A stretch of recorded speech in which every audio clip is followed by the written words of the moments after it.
Okay. Going back to, since there is no questions that are coming in for some reason, because I can't see who is online and who is not, I'll carry on. Kuti, as I've said, always act and look your best. As I've explained, Kuti, as you look your best, it's got to be relevant to the event, to the settings. You got to understand that. If you're going to, if it's smart casual, it's smart casual. If it's formal, it's formal. Uh, if it's sporty, it's sporty. If it's business, it's business. I'll kind of nail more on the business etiquette, because this is a different matter as to social order, as it is more based on power. In this arena, men treat women as equals, remember, not as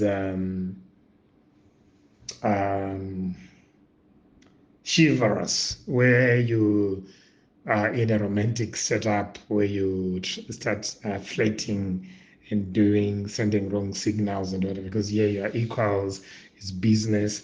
The lady could be the boss, or vice versa, and things like that. This is business etiquette, and you gotta make sure the handshake is proper, the eye contact, the firm grip, not a death grip, not all those hugs and kisses on the cheeks and all that. This is business.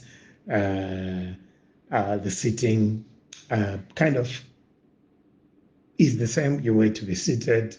If sitting is limited, and here you gotta be gentlemanly. You offer seats to ladies, older women, and to older men later, and you also try to suss out the environment, because you also get some older men who are like me, who are young at heart, who will be always be kind of feeling they can stand and whatever, but you rather offer, and it shows courtesy and etiquette.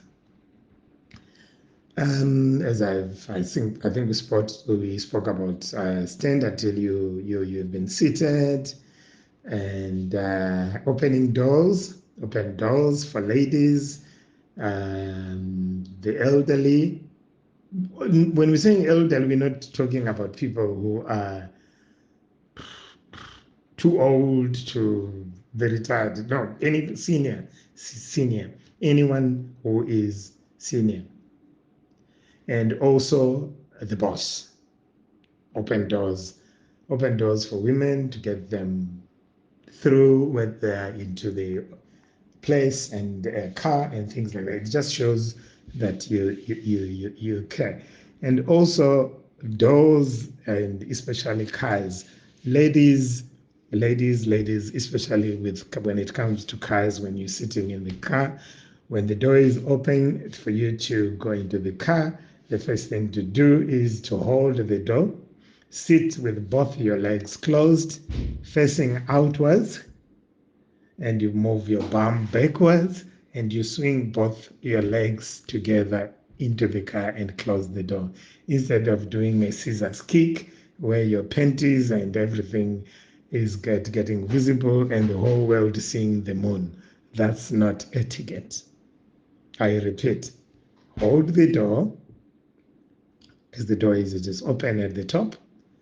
If you can't hold your door, clutch your handbag onto your thighs, your legs together, facing outwards, swing both legs into the vehicle, your legs closed. The same sitting arrangement, even if you're sitting at a table where the chairs swing and things like that. Well, sometimes people tend to forget how to sit. They'll just do the scissors kick, and it can be very uncomfortable, and it's just also not etiquette, even though some people might not charge you on that, but it just shows class. It's not a matter of being expensive or whatever. But it just shows just you got that, instead of just throwing yourself all over and sitting like you don't know how to behave in places. When you see a lady putting on a coat, a jacket, gently hold the coat by the collar, shoulder area, and help her to put it on.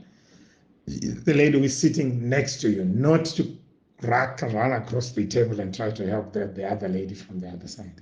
We're talking somebody sitting next to you, adjacent. You just assist them to get dressed properly.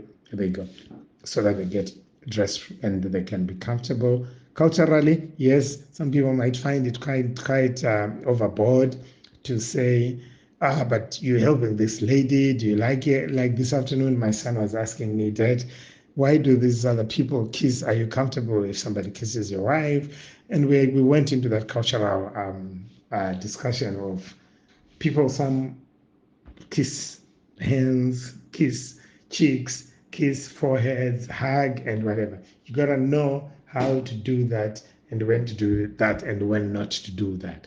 That's basically what we're talking about. When you see a woman, especially to guys, doing anything, you have to always ask, may I help you with that? Also, the same applies to disabled people. You ask. You see somebody on a wheelchair, don't just grab their wheelchair and start pushing them into a room, or somebody blind when they get up. Always ask, can I help you? Can I? Then some blind people or disabled or differently abled, they've got their own abilities, which we call disability. So you've got to make sure that you offer help, you ask, and you get given permission to assist.